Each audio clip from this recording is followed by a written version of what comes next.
तो मित्रों, हम जानेंगे कि 5 महातीर्थ के बारे में कि 5 महातीर्थ क्या है। तो चलिए जानते हैं।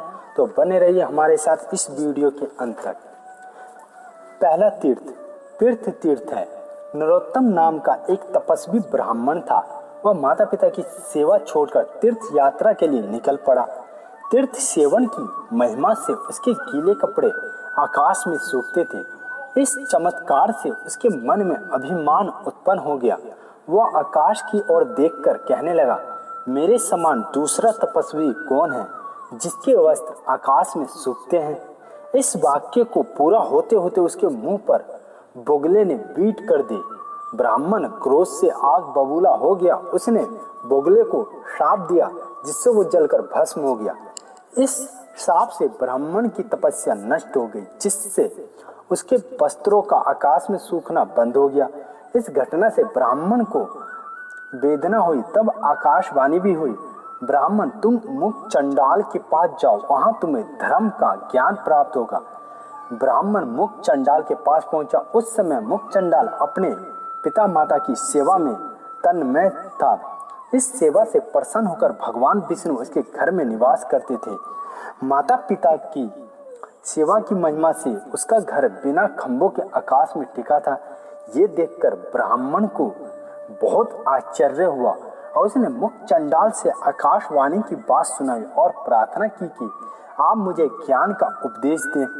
मुख ने नर्मदा के साथ कहा, देवता आप थोड़ी देर प्रतीक्षा कीजिए, मेरी सेवा से माता पिता को संतोष हो जाएगा, तब मैं आपकी सेवा करूंगा। इतना सुनते ही ब्राह्मण क्रोध होकर उसकी भर्त्सना करने लगा। अंत में मुख को कहना पड़ा कि मैं बोगला नहीं हूं कि आपके जलाए चल जाऊंगा। आपको जल्दी ही हो तो पतिव्रता के पास जाइए, उससे आपका काम सिद्ध हो जाएगा। ब्राह्मण जब पतिव्रता के घर की ओर बढ़ा तब विष्णु भगवान, जो ब्राह्मण के रूप में मुख के घर में बैठे थे, उसके साथ चल दिए। दूसरा तीर्थ पति तीर्थ। नरोत्तम ने ब्राह्मण से पूछा, तुम ब्राह्मण होते हुए भी चंडाल के घर में क्यों रहते हो? भगवान ने कहा, अभी तुम्हारा अंतकरण पवित्र नहीं है, पीछे तुम पहचान जाओगे। भगवान ने पतिव्रता के संबंध में नरोत्तम को बतलाते हुए उसकी असीम शक्तियों की प्रशंसा की। जब पतिव्रता का घर पास आया तब भगवान आदर्श हो गए। नरोत्तम ने पतिव्रता के घर में भी उस ब्राह्मण को बैठा देखा। नरोत्तम ने पतिव्रता से प्रार्थना की कि तुम मुझे धर्म का उपदेश करो। पतिव्रता ने निवेदन किया कि मेरी पति सेवा अभी अधूरी है, उसे पूरी कर आपकी सेवा करूंगी, तब तक आप जल पान कर विश्राम करें। ये सुनते ही नरोत्तम क्रोध हो गया और शाप तक देने को तैयार हो गया।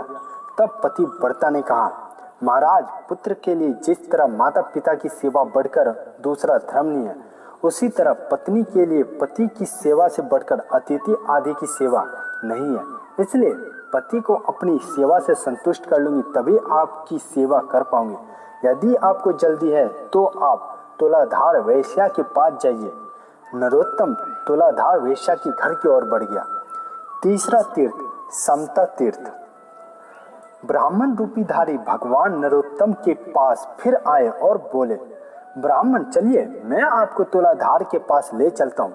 जब वे दोनों तुलाधार के पास पहुंचे तो वहां बहुत बड़ी भीड़ एकत्र थी। बहुत से पुरुष और स्त्रियां उसे चारों ओर से घेर कर खड़े थे। ब्राह्मण को आया देखकर तुलाधार ने मीठी वाणी में पूछा, द्विश्रेष्ठ, आपका यहाँ कैसे पधारना हुआ? ब्राह्मण ने कहा, आप मुझे धर्म का उपदेश दीजिए।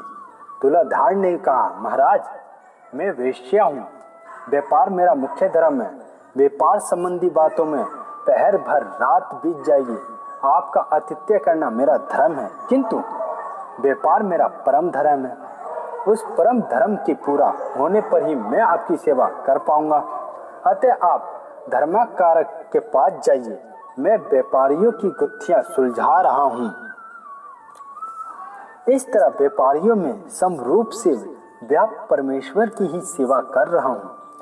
नरोत्तम वहां से आगे बढ़ा और भगवान उसके साथ हो लिए।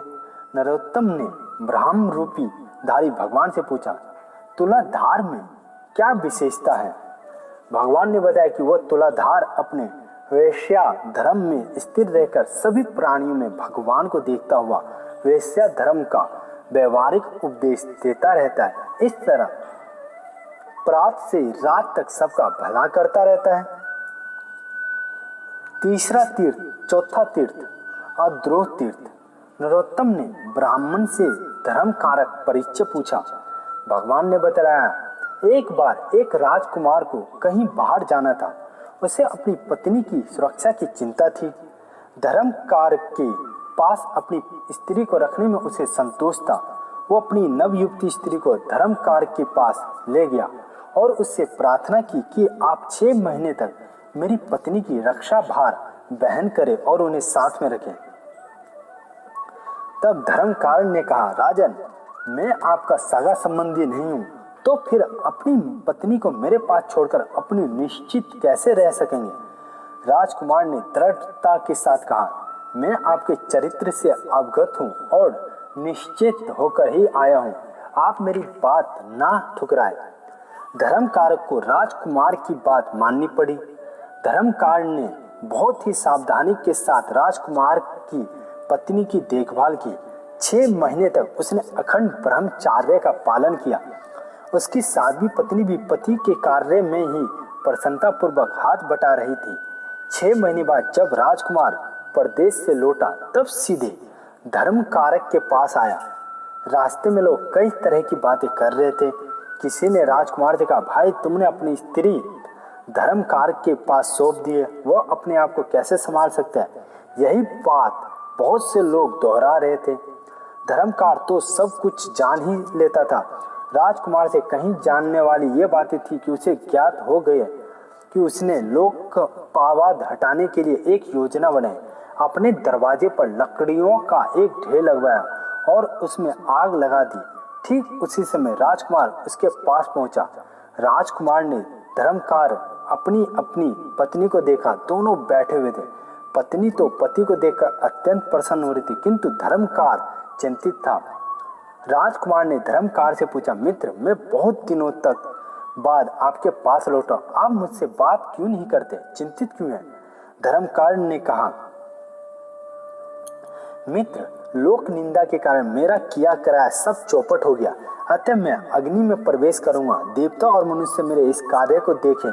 इतना कहकर धर्मकार धधकती हुई आग में प्रवेश कर गया, किंतु धर्मकार का बाल भी बांका नहीं हुआ। आकाश से देवता लोग साधुवाद देते हुए फूलों की वृष्टि करने लगे। जिन लोगों ने धर्मकारक के संबंध में झूठी किंवदंतियां उड़ाई थी, उसके मुख पर कोड़ा हो गया। देवताओं ने प्रकट होकर धर्मकार को आग से निकाला और मालाएं पहनाई। तब से धर्मकार का नाम सज्जन द्रोह हो गया है, क्योंकि धर्मकार किसी से द्रोह नहीं करते थे, शत्रु से भी प्रेम का व्यवहार रखते थे। देवताओं ने राजकुमार से कहा, तुम अपनी इस पत्नी को स्वीकार करो। इस समय इस सज्जन द्रोह के सम्मान पृथ्वी पर कोई अन्य पुरुष नहीं है जिसने काम और लोभ पर इस तरह विजय पाई हो। देवताओं ने सबके सामने सज्जन द्रोह की भूरी भूरी प्रशंसा की और वे अपने अपने विमानों में बैठकर देवलोक पधार गए। राजकुमार अद्रोह से अपनी कृतज्ञता प्रकट की और वह पत्नी के साथ राजमहल में लौट आया। भगवान ने जब यह कथा समाप्त की तब अद्रोह का घर समीप आ गया था। भगवान नरोत्तम को अद्रोह के पास भेजकर स्वयं अंतर्हित हो गए। नरोत्तम ने अद्रोह के सामने अपनी धर्म संबंधी जिज्ञासा रखी। अद्रोह ने नरोत्तम का आतिथ्य किया और समझा कि आप वैष्णव सज्जन के पास जाए, उनसे आपकी सब कामनाएं पूरी हो जाएगी। 5वां स्थान, भक्ति तीर्थ। नरोत्तम वैष्णव के घर की ओर जा बढ़ा, तब ब्राह्मण रूपी भगवान पुनः मिल गए। नरोत्तम ने भगवान से पूछा कि जिस वैष्णव सज्जन के पास हम चल रहे हैं उनकी क्या विशेषता है। भगवान ने समझा कि वैष्णव भगवान में अन्य प्रेम करता है, इसलिए भगवान उनके मंदिर में प्रत्यक्ष रूप से विद्यमान है। जब वैष्णव सज्जन का घर समीप आया तब भगवान पुनः अंतर्हित हो गए। नरोत्तम ने वैष्णव सज्जन के सामने अपनी जिज्ञासा रखी। वैश्वने ने कहा, विप्रवर, तुम्हें देखकर मेरा हृदय उल्लासित हो गया है। तुम पर भगवान विष्णु प्रसन्न है, अतः आज तुम्हारी सभी कामनाएं पूरी हो जाएगी। मेरे घर के मंदिर में भगवान विष्णु साक्षात विराजमान है, आप जाकर उनके दर्शन कीजिए। जब ब्राह्मण मंदिर में गया तो देखता कि ब्राह्मण उसके साथ लगे थे। वही ब्राह्मण कमल के आसन पर विराजमान थे। नरोत्तम ने उन्हें साष्टगण प्रणाम किया और कहा, यदि आप मुझ पर प्रसन्न हैं तो अपने स्वरूप का दर्शन दें। भगवान ने नरोत्तम की प्रार्थना स्वीकार की। नरोत्तम ने उनकी दिव्य रूप को देखकर तृप्त हो गए। अब भगवान बोले, भक्त पर मेरा प्रेम सदा बना रहता है। प्रेम के कारण ही तुम्हें पुण्य आत्मा पुरुषों के दर्शन कराए हैं। तुमसे एक भूल हो गई है, तुम्हारे माता पिता तुमसे आदर नहीं पा रहे हैं, अतः तुम जाकर उनकी पूजा करो। उनके दुख और क्रोध से तुम्हारी तपस्या नष्ट हो जाती है। जिस पुत्र पर माता पिता की कोप होता है वह सीधे नरक में जाता है। त्रिदेव भी उसे नरक में जाने से बचा नहीं सकते। इसलिए तुम घर लौट जाओ और माता पिता को मेरी मूर्ति समझकर पूजा करो। उसकी कृपा से तुम मुझे प्राप्त करोगे। नरोत्तम को अपनी भूल मालूम पड़ी। वह माता पिता के भगवान समझकर बहुत सम्मान करने लगा और मुक्त चंडाल की तरह उनकी सेवा में संलग्न रहने लगा। अंत में वह परम गति को प्राप्त हुआ। तो मित्रों, आज हमने जाना कि 5 महातीर्थ कौन कौन से हैं। प्रीत तीर्थ, पति तीर्थ, समता तीर्थ और द्रोह तीर्थ, भक्ति तीर्थ। यदि मित्रों आपको ये कहानी अच्छी लगी हो तो लाइक और सब्सक्राइब और शेयर करना ना भूलें, ताकि मित्रों दूसरों को भी ये ज्ञान मिल सके। तो मित्रों मिलते हैं अगली किसी नई कहानी के साथ।